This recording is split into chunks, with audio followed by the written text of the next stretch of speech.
Well, in a year where we've seen record highs in the stock market, real estate stocks have had a rough ride. On the TSX, for example, our real estate subgroup is the second worst performer. Nearly all of its components are in negative territory.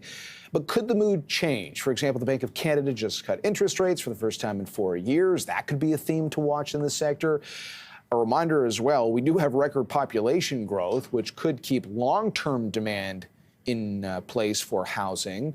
For more on what to think about when investing in real estate stocks specifically, everything from apartment operators to office players, we're joined in studio by Matt Kornick. He's an analyst at National Bank. Matt, thanks very much for joining us. Thanks for having me. So this is a really interesting sector because you would have thought, at least with the Bank of Canada cutting interest rates, that would have at least opened the door, the same way it kind of opens the door to people to think about getting into the housing market themselves, for investors to take a second look at the sector. What's been going on in real estate generally as an investing sector this year? I mean, I'd say broadly the fundamentals are quite strong at this point, which is interesting because I kind of got everything I wanted. I wanted the first rate cut from the Bank of Canada. I wanted the long end of the curve to come down, and we've seen both of those happen, but investors seem to be on strike this summer. I mean, I do think some of it's seasonality, some of it relates to the retail investor base that we have in this sector and generalist funds flow, which we haven't necessarily seen come back yet. But I do feel cautiously optimistic, I think, about the future. We'd like to see the U.S. move, obviously, on the short end of the curve, but we're expecting some funds flow back into the space broadly as rates go lower. When you talk about the investor base, is there something you can quantify about the kinds of people who typically buy these stocks? I mean, generally speaking, we've been kind of saying that around 50% of the ownership base of REITs tend to be retail focused, and even the fund structures and the institutional side that own it do tend to have retail investors as well. We've seen a lot of hedge funds in the REIT space. We've seen some of the long-only funds that have to own real estate there, but we haven't seen as much on the retail front, and we haven't seen the generalist investors come back to the space. So I do think it's a low liquidity, like it doesn't trade very actively space. So as that funds flow comes in, there is potential significant upside to where things are. There's so much to real estate that I want to slice and dice to give people the full scorecard. But before we do that, I guess on the macro side, like if we've got a fixed income investor who says, look at Canadian government bonds now, they look attractive because of the Bank of Canada's cutting interest rates. There's a yield there that you can lock in. Is there a similar mindset with a real estate investor that they're looking for bond-like qualities or natures or characteristics here? So absolutely, and I would say the Canadian REIT space is fairly defensive. At the end of the day, we have a large component of apartments, which tend to be affordable housing providers, and then we've got grocery-anchored retail or necessity-based retail that's another chunk as well. And interestingly, you mentioned the bond markets. If you look at the bond activity with some of the fixed income issuers, those have been multiple oversubscription deals, and the spreads have come in materially. So I think the fixed income investors realize the value to the space and are putting capital to work there. We just haven't seen it on the equity side yet. Okay, so let's go through the different components of real estate. You talked about demand for housing. Let's start there, because if people are buying stocks tied to real estate, there's a good chance they'd be buying, let's say, an apartment operator. But what are the kinds of names that sort of fit that bill in Canada? Yeah, so you mentioned housing. Interesting, you have to bifurcate it. Most Canadians own their home. We have the high home ownership rates in this country.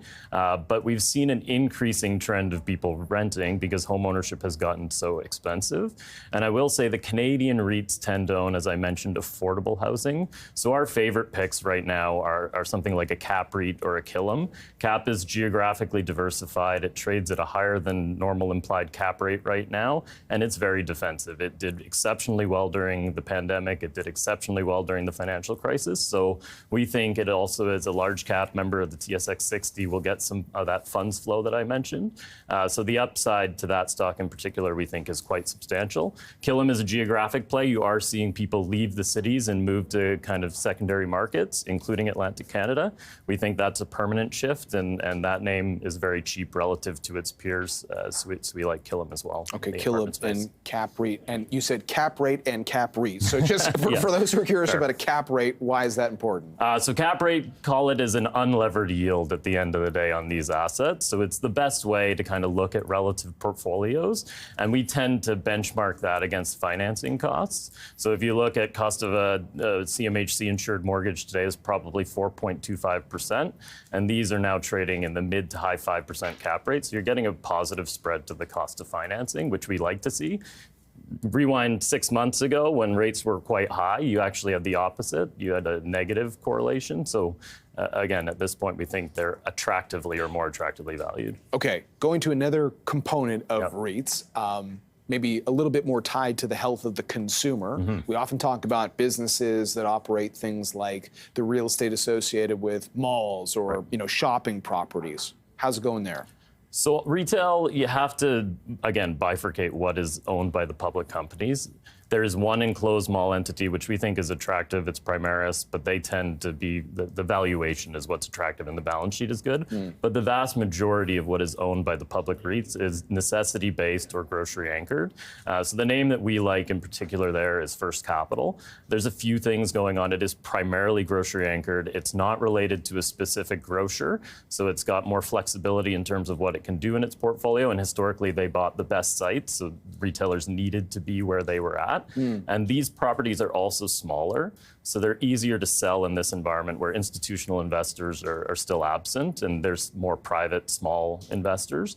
So needless to say, they've been able to better their balance sheet. They've seen improving credit profile, and ultimately, we like what they're doing. It's accretive for them to dispose of these assets at this point. All right, and no need for a history lesson, but to your earlier point, like there are some well-known grocery operators that ultimately took their real estate surrounding the grocery stores public. So those would be some of the other options by comparison. Yeah, so that would be Choice, CT, and Crombie has kind of a hybrid between the two in their portfolio. And then the final area, office, which seems like the most complicated one because the other dynamics here are, how many people are going back to work and all that jazz. So how do you think about that part of the market? Office has been really beat up. The main way to play it in the public markets is Allied Properties, which just got a credit downgrade.